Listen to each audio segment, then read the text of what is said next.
أعوذ بالله من الشيطان الرجيم. بسم الله الرحمن الرحيم. إن الذين كفروا من أهل الكتاب والمشركين في نار جهنم خالدين فيها أولئك هم شر البرية. إن الذين آمنوا وعملوا الصالحات أولئك هم خير البرية. جزاؤهم عند ربهم جنات عدن تجري من تحتها الأنهار خالدين فيها أبدا رضي الله عنهم ورضوا عنه ذلك لمن خشي ربه. مقابلے میں کفار اور اہل کتاب جو یہود و نصارہ تھے ان کے کچھ احوال کو بیان کیا گیا تھا. اب اس کے بعد ایمان والے کے کچھ احوال بیان کیے تھے. کچھ ایمان والے ہیں اور جو کافر لوگ ہیں اللہ کا انکار کرنے والے، تو ان کا انجام کیا ہوگا، تو اس کو آخرت میں کیا انجام ہے اس کو بیان کیا جا رہا ہے. سب سے پہلے ان الذین کفروا من اہل الکتاب والمشرکین فی نار جہنم، یہ جو اہل کتاب ہیں اور مشرک ہیں یہ جہنم کی آگ میں ہوں گے. یہاں سے ان کی دو طرح کی بدبختی کو بیان کیا جا رہا ہے. ایک تو وہ لوگ جہنم میں ہوں گے اور ایک ہے کہ ہمیشہ رہیں گے. ایک کیسے رہیں گے؟ ہمیشہ رہیں گے. ان الذین کفروا من اہل الکتاب والمشرکین فی نار جہنم خالدین فیہا، جہنم کی آگ میں ہوں گے اور ہمیشہ رہیں گے. یہاں پر اللہ تبارک تعالیٰ نے اہل کتاب سے شروعات کی. ان الذین کفروا من اہل الکتاب والمشرکین، مشرکین کا بعد میں ذکر کیا اور اہل کتاب کو پہلے ذکر کیا، اس لیے کہ اہل کتاب جو ہیں وہ سب کچھ جانتے تھے، ان کی کتابوں میں پڑھتے تھے. رسول اللہ صلی اللہ علیہ وسلم کی جو اوصاف ہے وہ ایسے جانتے تھے جیسے کہ اپنے بچوں کو جانتے ہیں. یعرفونہ کما یعرفون ابناءہم. اس کے باوجود وہ کیا کر رہے ہیں؟ رسول اللہ صلی اللہ علیہ وسلم کی رسالت کا انکار کر رہے ہیں. خیر، تو دونوں قسم کی جو فریق ہے وہ جہنم کی آگ میں نہ ہوں گے، فی نار جہنم. نفسی آگ میں دونوں برابر ہیں، البتہ وہاں پر ہو سکتے کہ ان کے درجات اور بڑھ جائیں. مشرکین یہ مزید کیا کرتے تھے؟ اللہ تبارک تعالیٰ کا انکار کرتے تھے، رسالت کا انکار کرتے تھے، کتاب اور بعثت کا کیا کرتے تھے؟ انکار کرتے تھے. ان کے اندر تو بہت ساری سمجھ لیجیے کہ بری خوبیاں تھیں اور اہل کتاب ان میں اکثر تک ایمان لاتے تھے، لیکن جاننے کے باوجود وہ کیا کرتے تھے؟ ان کو ان اوصاف کو چھپایا کرتے تھے. تو جو شخص کسی چیز کو جانتا ہے اور پھر کسی پر عمل نہ کرے اس کی سزا اللہ کے زیادہ ہے. چنانچہ ہم شر من السراق، اہل کتاب یہ چور ڈکیٹوں سے زیادہ برے ہیں، اس لیے کہ انہوں نے رسول اللہ صلی اللہ علیہ وسلم کی جو اوصاف اور صفات اللہ کی کتابوں میں ذکر کیا اس کو انہوں نے چوری کی، اس کی انہوں نے چھپایا. یہ لوگ ان کے قطاع الطریق جو ڈکیٹی ڈالنے والے ہیں ان سے زیادہ خطرناک ہیں. لأنهم قطعوا الدین الحق عن الخلق، دین حق کو انہوں نے مخلوق سے کیا کر دیا؟ کاٹ دیا. اور اسی طرح یہ لوگ جاہلوں سے بھی بدتر ہیں. لأن الكفر مع العلم يكون كفر عناد، اس لیے کہ جو کفر علم کے باوجود اختیار کیا جاتا ہے تو یہ کفر عناد کہلاتا ہے. عناد یعنی انکار کر دینا، یہ اور زیادہ خطرناک ہو جاتا ہے. اسی لیے ظہر من ان وعید العلماء السوء اعظم من وعید كل احد، برے علماء سوء کا انجام اور ان کی وعید یہ ہر عام آدمی کے مقابلے میں بڑھ جاتا ہے. اور جو ان میں توبہ کرتا ہے اور مسلمان ہوتا ہے تو اس وعید سے کیا ہو جائے گا؟ وہ نکل جائے گا. تو یہاں پر اللہ تبارک تعالیٰ نے ذکر کیا کہ جو کافر لوگ ہیں مشرکین میں سے اور اہل کتاب میں سے یہ تمام مخلوق میں بدتر لوگ ہیں. اولئک هم شر البریہ، تمام مخلوق میں کیا ہے؟ بدتر لوگ ہیں. اور ان کے مقابلے میں پھر اللہ تبارک تعالیٰ نے ایمان والوں کا انجام بیان کیا کہ ان الذین آمنوا وعملوا الصالحات، جن لوگوں نے ایمان لایا اللہ پر، اس کے رسولوں پر، مرنے کے بعد دوبارہ ہم کو زندہ ہونا ہے، اس پر، حساب کتاب پر، جنت جہنم پر ایمان لایا اور نیک کام کیے، اچھے کام کیے. لہذا انہوں نے ایمان، علم اور عمل صالح ان تمام میں جمع فرمایا. تو ایسی صورت میں اللہ تبارک تعالیٰ ان کا ٹھکانہ جنت میں کر دیں گے۔ اب عمل میں سے عامل الصالحات، ایک آدمی سارے کام اچھے کرے، یعنی کہ ہر ایک اس کا جو مکلف ہوتا ہے آدمی اس کے اعتبار سے اس کو مکلف بنایا جاتا ہے۔ جیسے ایک مالدار ہے اس پر زکوٰۃ فرض ہو گئی تو اس کے لیے اچھا کام کیا ہے کہ بھائی زکوٰۃ اس میں سے نکالے۔ ایک غریب ہے تو اس کے لیے ایک اچھا کام کیا ہے کہ بھائی اگر کسی کو زکوٰۃ لے رہا ہے تو اس کا کام لینا ہے، صبر کرنا ہے، والقناعۃ، کیا کرنا ہے، قناعت اختیار کرنا ہے، اسراف نہیں کرنا ہے، جو اللہ تعالیٰ نے اس کے لیے مقدر کیا ہے، تقدیر میں لکھا ہے، اس پر راضی رہنا ہے۔ تو جس حال میں انسان کو اللہ نے رکھا ہے اس پر وہ کیا رہے، راضی رہے۔ تو ایسے لوگ اولئک هم خیر البریہ، یہ تمام مخلوق میں بہترین لوگ ہیں۔ اس ایسے استدلال کیا جاتا ہے کہ بشر، انسان، یہ فرشتوں سے بھی افضل ہے، اسی کے اللہ نے یہاں پر کیا فرمایا، خیر البریہ فرمایا۔ بریہ سے ہے مخلوق جس کو اللہ نے کیا پیدا کیا ہے، جس میں جنات بھی آ گئے، فرشتے بھی آ گئے، سب آ گئے، تو سب سے کیا ہے یہ افضل ہو گئے۔ حسن بصری رحمۃ سے پوچھا گیا اولئک هم خیر البریہ اهم خیر من الملائکہ، کیا وہ فرشتوں سے بھی افضل ہے؟ قال ویلک وان تعادل الملائکہ الذین آمنوا وعملوا الصالحات، کہ او فرشتے، فرشتے ان لوگوں کے برابر کہاں ہو سکتے ہیں جو ایمان لائے اور انہوں نے عمل صالح کیے، جو ایمان لائے اور عمل صالح کیے انہوں نے، فرشتے ان کے برابر کہاں سے ہو سکتے ہیں؟ غرض کہ اس میں علماء نے تھوڑی تفصیل کی ہے کہ بعض فرشتے بعض انسانوں سے بھی افضل ہے، انبیاء کا درجہ سب سے اعلیٰ ہے۔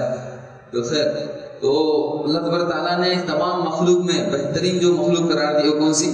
جو ایمان لائے اور عمل انہوں نے کیا کیے ہیں، صالح کیے ہیں۔ بعضوں نے کہا کہ یہ اللہ کے رسول کے زمانے کے ساتھ خاص ہے، ممکن ہے کہ ماقبل میں ان سے بہتر لوگ گزرے ہوں، اس سے اوپر جو شر لوگ گزرے، ممکن ہے کہ ماقبل کے امم میں، ماقبل کے لوگوں میں ان سے بدتر لوگ گزرے ہو، جیسے کہ فرعون ہے، جیسے کہ حضرت صالح علیہ السلام کی اونٹنی کی پونچھیں کاٹنے والا شخص، یہ اور زیادہ بدتر شخص تھا۔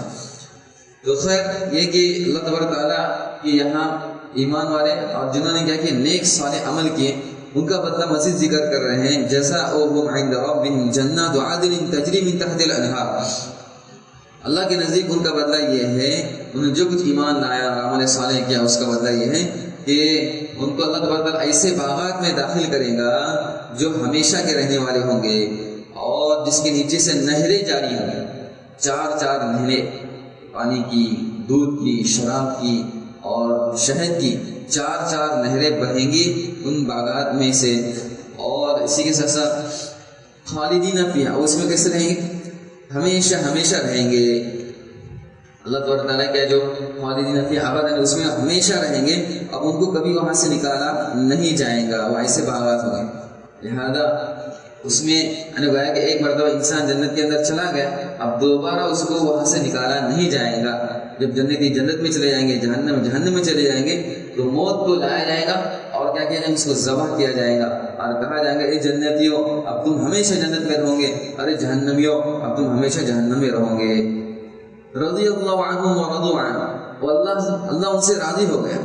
اللہ کیا ہو گیا، انہوں نے جو کچھ کام کیے تھے اچھے، ان پر سے اللہ تبارک تعالیٰ کیا ہو گیا، خوش ہو گیا، راضی ہو گیا، جس کی وجہ سے اللہ تبارک تعالیٰ رضامندی کا علامت یہ ہے کہ اللہ نے ان کو اپنی جنت میں داخل کر دیا، اور وہ بھی اللہ سے کیا ہو گئے، جو کچھ اللہ نے ان کو عطا فرمایا، بدلہ دیا ہے، وہ بھی اللہ سے کیا ہو گئے، راضی ہو گئے ہیں۔ ذالک لمن خشی ربہ، اب یہ اللہ تبارک تعالیٰ نے جو جنت میں ہمیشہ کا ٹھکانہ دیا ہے، یہ کس وجہ سے، اس کا ایک سبب بتایا جا رہا ہے، یہ اس شخص کے لیے ہے جو اپنے رب سے ڈرے، اپنے رب سے کیا ہے، وَلِمَنْ خَافَ مَقَامَ رَبِّهِ جَنَّتَانِ، جو اپنے رب کے سامنے کھڑے ہونے سے ڈرے، کہ اللہ کے سامنے کل قیامت میں حاضر ہونا ہے، زندگی کا حساب دینا ہے، ایک لمحے کا، ایک پیسے کا، ایک میری نعمت کا اللہ تعالیٰ کو حساب دینا ہے۔ تو ایسی صورت میں جو دنیا کے اللہ سے کیا کرتا ہے، ڈرتا ہے۔ چنانچہ اللہ کے رسول نے فرمایا میں تم میں سب سے زیادہ اللہ سے ڈرنے والا اور سب سے زیادہ جاننے والا ہوں۔ فرمایا کہ لو تعلمون ما اعلم لضحكتم قليلا ولبكيتم كثيرا، جس چیز کو میں جانتا ہوں اگر تم بھی جاننے والے بن جاؤ گے تو تم بہت کم ہنسو گے اور بہت زیادہ رو گے۔ نسائی کی روایت میں اللہ کے رسول نے فرمایا کہ لا یلج النار رجل بکا من خشیت اللہ حتی یعود اللبن فی الضرع، کہ آدمی جو اللہ کے ڈر و خوف سے روئے، آنسو ٹپکائے اپنے آنکھوں سے، وہ جہنم میں داخل نہیں ہو سکتا یہاں تک کہ جب تک کہ دودھ یہ تھن کے اندر ریٹرن چلا جائے، واپس چلا جائے۔ تو یہ ممکن نہیں ہے. تو اسی طرح جو شخص اللہ کے خوف سے ڈرے وہ شخص جہنم میں داخل نہیں ہو سکتا. لہٰذا یہ خوف اور خشیت میرے اندر کیا کرنا ہے؟ پیدا کرنا ہے کہ عرش کے سائے میں 7 لوگ ہوں گے. ان میں سے ایک شخص کا ذکر کیا وَرَجُلٌ ذَكَرَ اللَّهَ خَالِيًا فَفَاضَتْ عَيْنَاهُ. ایک آدمی جو اللہ کی یاد میں روتا ہے, اللہ کا ذکر کرتا ہے, روتا ہے. اور اسی میں ذکر فرمایا کہ ایک منصب والی خوبصورت خاندان والی عورت کسی کو گناہ کی دعوت دیتی ہے اور یہ شخص کہتا ہے انی اخاف اللہ, میں اللہ سے ڈرتا ہوں. یعنی گناہوں کے اندر مبتلا ہونے سے اپنے آپ کو بچاتا ہے اور اللہ کا ڈر اور خوف اپنی زندگی پیدا کرتا ہے. تو اس شخص کے اللہ نے وعدہ کیا ہے کہ یہ جنت اور باغات اور یہ نعمت اس کو قیامت کے اندر مل جائیں گی. اللہ تعالیٰ ہم تمام کے اندر خوف اور خشیت پیدا فرمائے. کسی کا کوئی مسئلہ ہے تو پوچھ سکتا ہے.